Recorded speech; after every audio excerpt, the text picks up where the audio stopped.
Yang nanya kenapa bisa comeback, stop, beda kelas, jangan dibahas. Mentalitas juara sih, hampir saja saya amuk-amukan hari ini karena memang keputusan wasit yang harus diakui beberapa kali bisa dibilang agak sedikit berat sebelah. Persib Bandung juga kurang konsentrasi di babak pertama, tapi inilah mentalitas juara, siap back to back juara. Kalian kayaknya terlalu cepat selebrasi deh kawan-kawanku. Mari kita bahas dari sudut pandang penikmat sepak bola, bukan pengamat sepak bola. Dari Sabang sampai Merauke, kita bersaudara.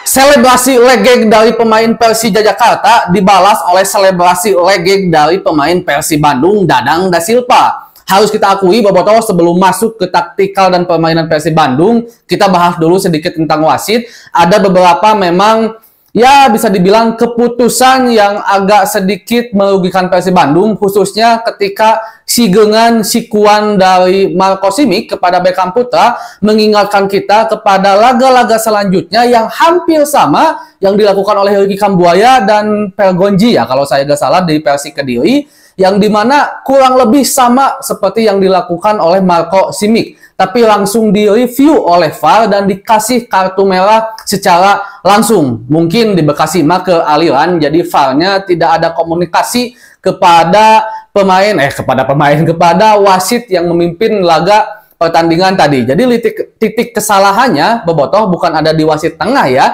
tapi ada di wasit VAR. Mungkin tidak dianggap pelanggaran yang harus red card atau apa, saya nggak tahu lah soal itu. Dan ini memang agak sedikit terobati karena Persibnya comeback, lamun itu comeback mau aduh ya kasar namanya beak tah wasit gitu Bobotoh. Dan juga gol pertama Gustavo dari Gustavo Almeida, entah kenapa kalau saya pribadi secara sekilas, ini sekilas saja ya Bobotoh, bukan hanya pembelaan, seperti offset sekilas.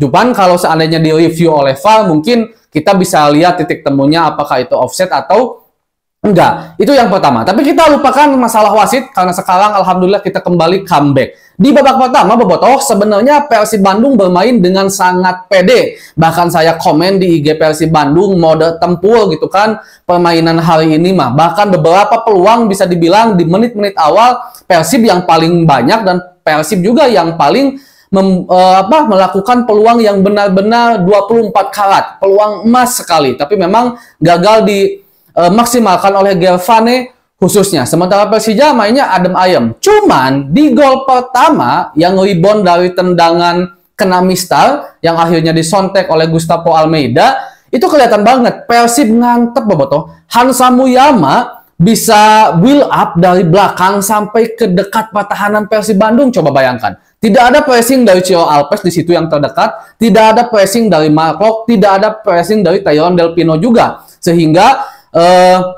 di situ bisa membuka ruang bagi para pemain Persija Jakarta menciptakan sebuah peluang yang lebih dekat kepada gawang Persib Bandung. Itu kesalahan pertama. Dan setelah gol Gustavo Almeida, harus diakui permainan Persib Bandung hancur. Di situ saya udah menganggap wah Persib benang mental ya Bobotoh. Jujur saya di situ ngerasa aduh Persib jadi kia mainnya beda kan. Babak pertama awal-awal sebelum terjadi gol, wah Persib pede pisan mainnya alus pisan. Setelah gol ngoyoyoy gitu kan. Masuk lagi gol dari Firza Andika, ngoyoyoy deui gitu. Ah, iya mah geus we terjadi selebrasi. Tadinya saya berpikir seperti itu. Tapi Bobotoh, setelah saya ngikutin lagi permainan Persib Bandung di babak pertama yang full, udah ada Persib mulai berkembang. Dan memang di situ kondisinya kalau menurut saya ada di Gervane.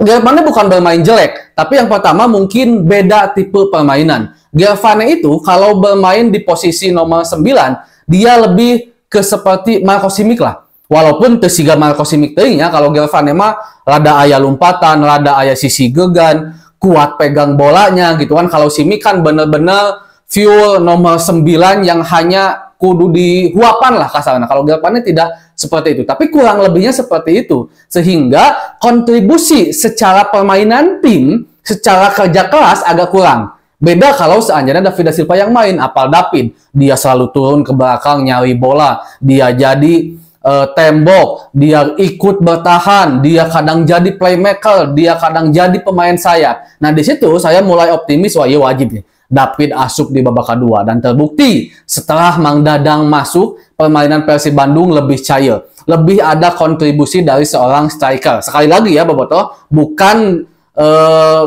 Gervane Butut, bukan, tapi tipe permainan yang berbeda. Dan di kondisi sekarang yang dimana Persija main but-but, main cepat terbuka bersama Persib Bandung di pertengahan menuju akhir, nah itu yang harus merubah juga cara bermain Persib Bandung. Kalau bermainnya Persib terus rada ngeyuyuy gitu kan, ngeyuyuy bahasa Sunda, bahasa Indonesia namanya, tercepatlah intinya permainannya. Karena Gervane bukan tipe pemain yang seperti itu, maka akan agak kesulitan. Masuknya David da Silva top. Walaupun sebenarnya Bobotoh, kalau menurut saya pribadi, Persib bisa sih benar-benar comeback, mengamankan 3 poin menjadi 3-2. Kalau menurut saya pribadi, kalau para pemain inti tidak ditarik, Del Pino tidak dikeluarkan, Ciro tidak dikeluarkan, Beckham Putra tidak dikeluarkan, masih bisa lah kalau menurut saya kalau dengan pemain-pemain itu. Karena ya Bapak juga apalah, kumaha kualitas pemain lapis kedua Persib Bandung itu jauh banget jet lag-nya gitu kan. Bahkan ini diakui juga oleh Coach Bojan Hodak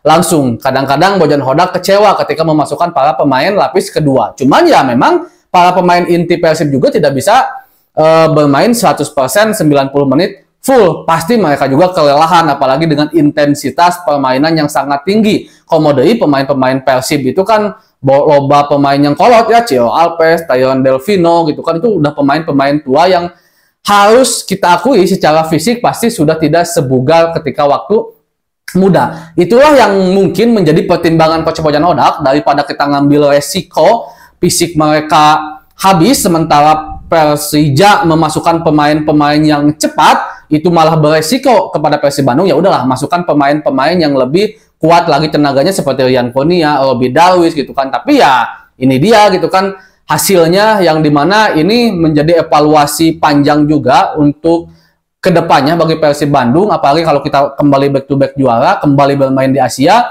ya kita harus bisa memiliki pemain-pemain yang memang skuad kedalamannya benar-benar rata. Sisanya untuk pemain saya tidak akan tampil sebutkan satu-satu. Bagi saya semua tampil cukup baik di laga ini gitu kan. Hanya 1-2 kesalahan itu hal yang wajar. Gol Rocketman yang sangat luar biasa dari Nick Kuiper. Oh iya, berarti di laga selanjutnya melawan Madura ya Bobotoh, Nick Kuiper tidak bisa bermain dan Gustavo Polanca. Ya berarti sekarang tinggal menyisakan Sunda pisannya, menyisakan Kakang Papa Victor dan Bang Jupe untuk yang benar-benar posisi sebagai center back tengah. Nah, tinggal seperti apa apakah nanti Victor dan juga Kakang yang dimainkan di tengah, atau ada strategi yang lain mungkin kan, karena yang biasa lagi Deddy Kusnanda dan Rahmat Irianto lagi cedera, nggak bisa bermain di back tengah, yang otomatis dengan 2 kartu kuning yang didapat yaitu Nick Kuiper dan juga Gustavo Polanca, mereka tidak akan bermain saat melawan Madura. Benar kan Bobotoh? Kalau seandainya saya salah mohon dikoreksi. Intinya Bobotoh, alhamdulillah sekali dengan hasil ini membuat Persib Bandung tetap bertahan, walaupun ya kalah juga Persib tetap bertahan di papan atas, tapi dengan seperti ini memperlebar jarak, seenggaknya ngurangan saingan, seenggaknya Persija Jakarta. Karena kalau Persija menang, dia akan dapat poin full, ngedeketin ke Persib Bandung. Kalau seperti ini kan agak sedikit mereka juga tidak bisa naik secara drastis gitu kan. Ditambah Dewa kemarin kalah, mudah-mudahan kita tinggal berharap Persebaya dan Bali juga kalah, Persib terus menang. Bisa insya Allah Bobotoh back to back juara kedepannya, mudah-mudahan masih banyak laga yang harus dilakoni oleh Persib Bandung. Jangan cepat puas, jangan terlalu cepat selebrasi Bobotoh, karena sesungguhnya perjuangan masih sangat panjang. Mudah-mudahan perjuangan kedepannya semakin baik, dan tentunya harapan kita semua, doa kita semua, Persib Bandung back to back juara. Segitu dulu pembahasan hari ini Bobotoh. Alhamdulillah. Assalamualaikum